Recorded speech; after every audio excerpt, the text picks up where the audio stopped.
Friends welcome back to our channel. நம்ம சேனலில் subscribe பண்ணாதவங்க சப்ஸ்கிரைப் பண்ணிக்கோங்க, மறக்காமல் லைக் பண்ணி சப்போர்ட் பண்ணுங்கள். இன்றைக்கான எபிசோடில் என்ன நடக்குது பார்த்தீங்கன்னா, சாமுண்டீஸ்வரி நவீன் அடிக்கிறதுக்காக கையை ஓங்குவாங்க, அதை துர்கா பிடிச்சிருவாங்க. அது நல்ல டென்ஷன் ஆகிட்டு சாமுண்டீஸ்வரி சந்திரா 2 பேருமே வீட்டுக்கு கிளம்பி வந்துடுவாங்க. அப்போ ராஜராஜன் என்னாச்சு, போன உடனே வந்துட்டீங்க, டென்ஷனாக வேறு இருக்கீங்க அப்படின்னு சொல்லி கேட்பாங்க. அங்கே ஈஸ்வரி நடந்த விஷயம் எல்லாத்தையுமே சொல்லுவாங்க. உடனே கூடவே சந்திரா வந்து இது எல்லாத்துக்குமே காரணமே அந்த நவீனும் துர்காவும் தான். அவங்களால தான் அக்காவுக்கு இவ்வளோ டென்ஷன் ஆயிடுச்சு. அதுவும் அக்காவோட கையை வேற பிடிச்சிட்டா நீ அவளை சும்மா விட்டுருக்க கூடாது, அங்கே பலார்னு அரைஞ்சிருக்கணும்க்கா அப்படின்னு சொல்லிட்டு இருப்பாங்க. அதை கேட்ட உடனே ரோகிணி, ஏன் சித்தி அம்மாவை ஏற்றி விடுற மாதிரி பேசிட்டு இருக்கீங்க அப்படின்வாங்க. உடனே மயில் வந்துட்டு, அவங்க இப்போ மட்டுமா இதெல்லாம் பண்ணிட்டு இருக்காங்க, ஆரம்பத்துலேருந்து இதுதான் பண்ணிட்டு இருக்காங்க, உனக்கு தெரியாதா ரோகிணி அப்படின்னு கேட்பாங்க. அது கேட்ட சந்திரா வந்துட்டு, என்ன நான் தான் அக்காவை ஏற்றி விடுறேன்னு பேசிட்டு இருக்கீங்களா அப்படின்வாங்க. சரி விடுங்க, இதை பற்றி இனிமேல் யாரும் பேச வேண்டாம் அப்படின்னு கோவமாக பேசிட்டு சாமுண்டீஸ்வரி உள்ள கிளம்பி போயிடுவாங்க. ராஜராஜன் கார்த்திகிட்ட, என்ன இது புதுசாக தேவையில்லாமல் ஈஸ்வரி எந்த பிரச்சனையில் கோத்து விட்டுருக்கா அந்த சிவனாண்டி, என்ன நடக்க போகுதுன்னு தெரியவே இல்லை அப்படின்னு சொல்லிட்டு இருப்பாங்க. அப்போது மயிலும் வந்துட்டு, ஆமாம் இந்த பிரச்சனையில் அந்த சந்திராவும் இருப்பாங்கன்னு நினைக்கிறேன், 3 பேரும் சேர்ந்து தான் துர்காவை இதில் இழுத்து விட்டு அவளை நம்ம இந்த வீட்டோட சேர விடாமல் பண்ணி வைக்கிறாங்க, அம்மாவையும் பொண்ணையும் பிரிக்கிறதுக்காக பண்ணிட்டு இருக்காங்க அப்படின்வாங்க. அதை கேட்ட கார்த்திக் வந்து, சிவனாண்டி மேலே நவீன் கை வச்சிருக்கிறதுனால தேவையில்லாத பிரச்சனை வரும், அதனால் 2 பேரையும் பத்திரமா பார்த்து உஷாராக இருக்க சொல்லணும், வெளியே வராமல் இருக்க சொல்லணும் அப்படின்னு சொல்லிட்டு கால் பண்ணுவாங்க. நம்பர் ரீச் ஆகாது. இந்த விஷயத்த சொல்லலான்னு பார்த்தேன், முடியவே இல்லையான்னு சொல்லிட்டு இருக்கும்போது ரேவதி வந்து, நானே போய் சொல்லிட்டு வரேன் அப்படின்வாங்க. உடம்பு சரியில்லாமல் நீ எதுக்கு போகணும் அப்படின்னு வந்து கேட்கும்போது, நான் போய் பாட்டியும் பார்த்துட்டு அவங்கக்கிட்ட பேசிட்டு வரேன்னு சொல்லிட்டு பார்த்தீங்கன்னா அங்கேருந்து கிளம்பி போவாங்க. இங்கே வீட்டில் துர்காவும் நவீனும் ரொம்ப சோகமாக இருக்கிறத பார்த்த பாட்டி வந்து என்னாச்சுன்னு கேட்பாங்க. நடந்த விஷயம் எல்லாத்தையுமே சொல்லுவாங்க. அதை கேட்ட பாட்டி வந்துட்டு, அந்த சிவனாண்டி ஏன் இப்படி இருக்கான் அப்படின்னு பேசிகிட்டு இருக்கும்போதே அங்கே ரேவதி போவாங்க. துர்கா கிட்ட, நீ அம்மாவோட கையை பிடிச்சியாமே, நான் கேள்விப்பட்ட எல்லா விஷயமும் அப்படின்வாங்க. அதை கேட்ட துர்கா வந்து, பின்னே என்னோடய வீட்டுக்காரர் அடிக்கிறத பார்த்துட்டு நான் சும்மா இருக்க முடியுமா, அதுவும் இவர் மேலே எந்த ஒரு தப்பும் கிடையாது, சிவனாண்டி மேலே தான் தப்பு, இதை நான் எவ்வளோ எடுத்து சொல்லி அம்மா கேட்கவே இல்லை அப்படின்னு பேசிகிட்டு இருப்பாங்க. இங்கே சந்திரா பார்த்தீங்கன்னா சிவனாண்டியா அவங்க மாமாவை போய் பார்த்து மீட் பண்ணி பேசுவாங்க. அந்த நவீன் உங்கள் மேலே கையை வைக்கும்போதே எனக்கு அவ்வளோ கோவங்க, அவனை அந்த இடத்துல வெட்டி போட்டுடணும்.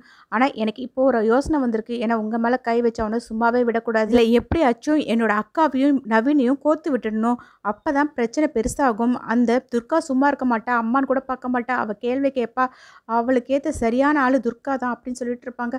ஏன் இந்த பிரச்சனையில் அவங்களை இழுத்து விட்டால் என்ன நடக்கும் அப்படின்னு வந்து கேட்பாங்க. ஏற்கனவே அவங்களுக்குள்ள பிரச்சனை போகுது, எல்லாரும் முன்னாடியே துப்பாக்கி எடுத்து சுட்டுட்டு வேற என்னோட அக்கா சொன்னால் அது எல்லாருக்குமே தெரியும், அதனால இப்போ நவீனுக்கு எதுனா ஒன்று ஆச்சுன்னா நான் சொல்கிற மாதிரியே பண்ணுங்க அப்படின்னு சொல்லிட்டு சில விஷயங்கள்லாம் சொல்லுவாங்க. அதை கேட்டு சிவனாண்டி அப்படியே பண்ணுறேன்னு சொல்லுவாங்க. இங்கே நவீன் கிட்ட பேசிகிட்டு இருக்கும்போதே ஒருத்தர் வந்து உங்கள் அத்தை பார்க்கணுன்னு சொல்லிட்டு பஞ்சாயத்து ஆஃபீஸ் கூப்பிட்டாங்க அப்படின்வாங்க. அதை கேட்டு நவீன் வந்துட்டு, சரி நான் வரேன் அப்படின்னு வந்து கிளம்புவாங்க. பாட்டி வந்துட்டு, இருப்பா அப்படின்னு சொல்லிட்டு, அச்சோ போகும்போது தடங்களாக நான் வந்து உன்னை கூப்பிட்டுட்டேல, தண்ணி குடிச்சிட்டு போ அப்படின்னு வந்து சொல்லுவாங்க. எதுக்காக அம்மா உங்களை கூப்பிட்டுருப்பாங்க எனக்கு தெரியவே இல்லையா அப்படின்னு துர்கா சொல்லுவாங்க. அதுக்கு நவீன் வந்து, ஒரு வேளை மன்னிப்பு கேட்கலான்னு கூப்பிட்டுருப்பாங்கன்னு சொல்லிட்டு இருப்பாங்க. இல்லை எனக்கு என்னமோ டவுட்டாக இருக்குது, நானும் உங்கள் கூட வரேன் அப்படின்னு சொல்லுவாங்க. அது கேட்ட நவீன், இல்லை நான் போய் பார்த்துட்டு வரேன்னு சொல்லிட்டு அங்கேருந்து கிளம்பி போயிடுவாங்க. ரேவதி வந்து துர்கா கிட்ட, அம்மா மன்னிப்புலாம் கேட்க மாட்டாங்க, இதில் வேறு ஏதோ இருக்குது, என்னன்னு தெரியவே இல்லை அப்படின்னு பேசிகிட்டு இருப்பாங்க. இங்கே நவீன் பார்த்தீங்கன்னா நேராக வந்து பஞ்சாயத்து ஆஃபீஸ்க்கு போவாங்க. அங்கே ஈஸ்வரி செம்ம டென்ஷனாக அங்கே இருக்கவங்ககிட்டலாம் பேசிகிட்டு இருப்பாங்க ஒரு விஷயமா. அவங்கெல்லாம் போனதுக்கப்புறம் நவீனை பார்த்து செம்மையாக டென்ஷனாக, இப்போ நீ எதுக்காக இங்கே வந்த அப்படின்னு வந்து கேட்பாங்க. அதுக்கு, இல்லை அத்தை நீங்கள் வர சொன்னதாக தான் என்னை கூப்பிட்டாங்க அப்படின்னு சொல்லுவாங்க. அதை கேட்ட ஈஸ்வரி, என்ன திரும்பவும் அத்தைன்னு சொல்லிட்டு இருக்க, தேவையில்லாமல் என்னை அத்தைன்னு கூப்பிட்டா அவ்வளோதான், என்னோட துப்பாக்கி எடுத்து சுட்டுடுவேன் அப்படின்னு வந்து சொல்லுவாங்க. அதை வெளியே இருக்க பியூனும் வந்து கேட்டுட்டு இருப்பாங்க. அப்போ நவீன் வந்து, ஏன் அத்தை அப்படி பேசுகிறீங்க, நீங்கள் கூப்பிட்றனால தான் நான் வந்தேன் அப்படின்வாங்க. அதை கேட்ட ஈஸ்வரி, என்ன இப்படியே வந்து ஒட்டிக்கலான்னு பார்த்துட்டு இருக்கீங்களா, நீயும் உன்னோட பொண்டாட்டியும், நீ பணக்காரன்ற விஷயத்தையே என்கிட்ட எப்படி மறைச்சல, ஒழுங்கு மரியாதை இங்கேருந்து போயிடு அப்படின்னு வந்து சொல்லுவாங்க. நவீனும் வந்து வெளியே வந்துட்டு, இவங்களே தான் நம்மளை கூப்பிட்டாங்க, ஆனால் எனக்கு நான் கூப்பிடலன்னு சொல்லிட்டு சுற்றுவன் வர சொல்கிறாங்களேன்னு புலம்பிட்டு அங்கேருந்து போவாங்க. இதெல்லாம் பியூன் பார்த்துட்டு இருப்பாங்க. வெளியே வந்து சிவனாண்டியும் அவங்க சித்தப்பாவும் நின்றுட்டு இருப்பாங்க. எதுக்காக இப்போ என்ன வெளிமறிச்சு நிற்கிறீங்க அப்படின்னு நவீன் கேட்பாங்க. பின்ன என் மேலே கையை வச்சுட்டு உன்னை சும்மா போக விட்டுருவேனா அப்படின்வாங்க.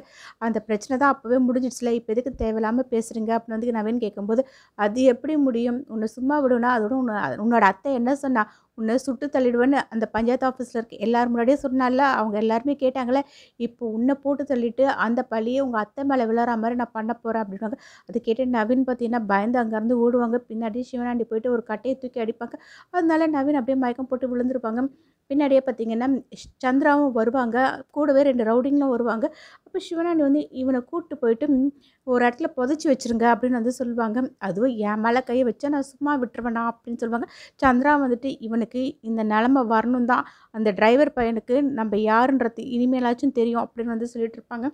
அப்போது ரவுடிங்க வந்து நவீன் மூக்கில் கை வச்சுட்டு மூச்சு வருது, இன்னும் அவர் உயிர் போகல அப்படின்னுவாங்க. சிவனாண்டி அடிக்க போவாங்க கட்டையால். அதுக்கு சந்திரா வந்துட்டு, இவனை அடிக்கலாம் வேண்டாம், அப்படியே கொண்டு போயிட்டு புதைங்க. அவன் மூச்சு விட முடியாமல் கஷ்டப்பட்டு சாகணும். அதுக்கப்புறம் அந்த துர்கா என் அக்கா கிட்ட போயிட்டு என்னோட புருஷனுக்கு என்ன ஆச்சுன்னு கேட்டு அவளை உண்டு இல்லைன்னு ஆக்கணும். அதுதான் நமக்கு வேணும் அப்படின்னு வந்து சந்தோஷமாக அங்கேருந்து பேசிட்டு கிளம்புவாங்க. அப்போது சந்திரா போகிற வழியில் அவங்க திங்ஸ் எல்லாத்தையும் எடுத்து போடுவாங்க. நவீனோடது ஒரு செப்பல், ஃபோன் எல்லாத்தையுமே. அப்புறம் வளையலையும் எடுத்து போடுவாங்க. இது எதுக்காக? யாரோட வளையல் அப்படின்னு வந்து சிவனாண்டி கேட்கும்போது, இது என்னோட அக்காவோட வளையல். போலீஸ் வந்தா அவளை ஈஸியா பிடிச்சிட்டு போயிடணும்ல. அதுக்காக தான். நம்ம மேல யாருக்கும் எந்த ஒரு டவுட்டும் வராது. அவ தான் மாட்டுவா அப்படின்னு சொல்லிட்டு பேசிட்டு அங்கேருந்து கிளம்பிடுவாங்க. நாளைக்கான ப்ரோமோல என்ன நடக்குது பார்த்தீங்கன்னா, ரொம்ப நேரம் ஆகியும் நவீன் வீட்டுக்கு வராதனால துர்கா பஞ்சாயத்து ஆஃபீஸ்க்கு போவாங்க. அங்க இருக்க பியூன் கிட்ட என்னோட புருஷன் வந்தாரா அப்படின்னு வந்து கேட்பாங்க. ஆமாம்மா, அவர் வந்தாரு. உங்க அம்மா கிட்ட பேசினாரு. அவங்க ரொம்ப கோவமா துப்பாக்கியிலே சுட்டு தள்ளிடுவேன்னு பேசி அனுப்புனாங்க அப்படின்னுவாங்க. அதை கேட்ட துர்கா செமையா டென்ஷன் ஆயிட்டு நேரா வீட்டுக்கு போயிட்டு அவங்க அம்மாவை கூப்பிடுவாங்க. வீட்டில் இருக்க எல்லாருமே வெளியே வருவாங்க. என்னோட புருஷன் எங்கே அப்படின்னு வந்து கேட்பாங்க. உன்னோட புருஷன் எங்கன்னு என்கிட்ட வந்து கேட்டால் என்ன நான் சொல்கிறது அப்படின்னு வந்து ஈஸ்வரி கேட்கும்போது, அவர் உங்களை தானே பார்க்க வந்தார், என்ன பண்ணீங்க அவரை அப்படின்னு வந்து கேட்பாங்க. அது கேட்ட ஈஸ்வரி, அவன் வந்தான், அவனை போக சொல்லி அனுப்பி விட்டுட்டேன். இங்கே வந்து கேட்டேன், நான் என்ன பண்ணுறது அப்படின்னு வந்து கேட்டுட்டு இருப்பாங்க. அதை கேட்ட துர்கா வந்துட்டு, இல்லை, அவர் பஞ்சாயத்து ஆஃபீஸ்க்கு வரும்போது நீங்கள் தான் அவரை மிரட்டி அனுப்பியிருக்கீங்க. நான் பாட்டி வீட்டுக்கு போகிறதுக்குள்ளே அவர் வீட்டுக்கு வரணும். அப்படி மட்டும் வரலைன்னா நீங்கள் வேற ஒரு துர்காவை பார்ப்பீங்க அப்படின்னு கோவமாக பேசிட்டு அவங்க நடந்து போயிட்டுருப்பாங்க. இங்கேயும் பார்த்தீங்கன்னா நவீன 2 ரவுடிங்க ஒரு இடத்துல பள்ளம் தோண்டி புதைச்சிட்டு இருப்பாங்க. அந்த வழியாக தான் துர்காவும் போவாங்க. திடீர்னு கால் ஸ்லிப் ஆகிட்டு அந்த இடத்துல விழுவாங்க. இப்படி அந்த ப்ரோமோ எண்ட் ஆகும்.